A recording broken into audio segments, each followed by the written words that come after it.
আসসালামু আলাইকুম এভরিওয়ান। আমরা সবাই পেপটিক আলসার ডিজিজ এ সম্পর্কে জানি।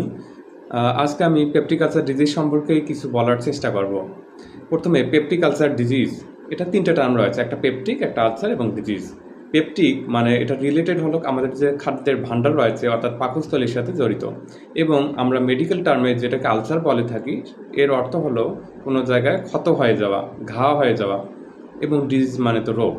এখন প্রথমেই আমি যদি কয়েকটা প্রশ্ন করে নেই যে আপনি কি ধূমপান বা স্মোকিং করেন, আপনি কি অ্যালকোহল বা মদ্যপান করেন, আপনি কি ব্যথার ওষুধ প্রচুর পরিমাণে খেয়ে থাকেন, আপনি কি অ্যাসপিরিন জাতীয় ওষুধ খেয়ে থাকেন বা এনএসের এআইডি যেগুলো ব্যথার ওষুধ খেয়ে থাকেন, আপনি কি খুবই বেশি চিন্তা করেন বা টেনশন করেন।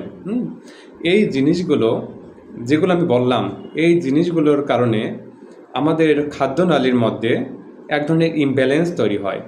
যদি কেউ বেশি পরিমাণে ব্যথার ওষুধ খেয়ে থাকে, বেশি পরিমাণে চিন্তা করে, এই জিনিসগুলো আমাদের যে অ্যাসিড সিক্রেশন এটাকে কিন্তু বাড়ায় দেয়। ধরেন আমি বা আপনি খাবারের সামনে বসে আছেন, কিন্তু আপনি খাবার খাচ্ছেন না, খাবার না খাওয়া সত্ত্বেও দেখা যাবে যে আপনার অ্যাসিড সিক্রেশন হবে।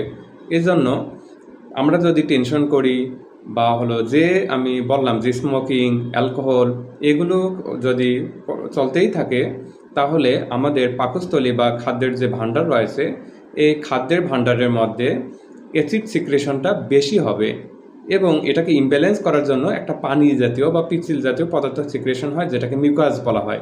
সেই মিউকাসের চেয়ে অ্যাসিড সিক্রেশনটা বেড়ে যাবে। যখন ইমব্যালেন্স হবে তখন আমাদের ক্ষুদ্রান্তের মধ্যে বা গাটের মধ্যে হেলিকোব্যাক্টার পাইলোরি নামে এক ধরনের এনজাইম রয়েছে। সেটা যে জায়গায় অ্যাসিড বেশি বা অ্যাসিডিক পরিবেশে গ্রোথ করতে পছন্দ করে, এজন্য পরবর্তীতে স্টোমাকে আসবে বা পাকস্থলীতে আসবে, এসে এখানে ওর যে ইফেক্ট বা ওর ক্রিয়াটা প্রভাব বিস্তার করবে, যার ফলে এই জায়গাতে আলসার তৈরি করবে। মিউকাস যে আবরণ যেটা রয়েছে সেই আবরণটাকে ভেদ করে মাসেল লেয়ার পর্যন্ত ক্ষত তৈরি হবে, তখন তাকে আমরা বলবো পেপটিক আলসার ডিজিজ অর্থাৎ গ্যাস্ট্রিক আলসার। এখন এই যে পেপটিক আলসার ডিজিজ বললাম, এটা দুইটা হতে পারে, একটা হলো গ্যাস্ট্রিক আলসার এবং হলো ডিউডেনাল আলসার।